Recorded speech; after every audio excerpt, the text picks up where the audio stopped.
Ngayon, ipapakita ko sa iyo kung paano alisin ang incognito mode sa Google Chrome. Para gawin to, punta tayo sa search. Type run. Type regedit. Click OK. Click yes. Bubuksan ang registry. Buksan ang HK local machine. Scroll sa software. Hanapin ang policies. Right-click mouse. New. Tapos new key.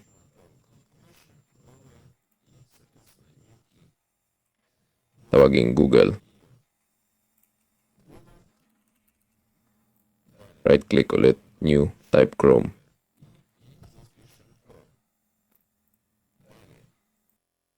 Sa folder, right-click. New 32-bit value. Tawaging Incognito Mode Availability.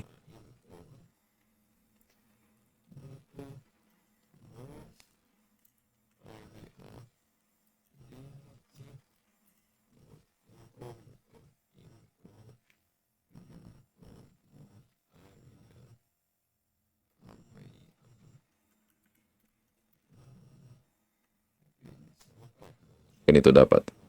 Right-click, modify, lagay 1. Tapos mag-reboot. Computer na wala ng incognito mode. Yun lang. Ako si Lor, paalam.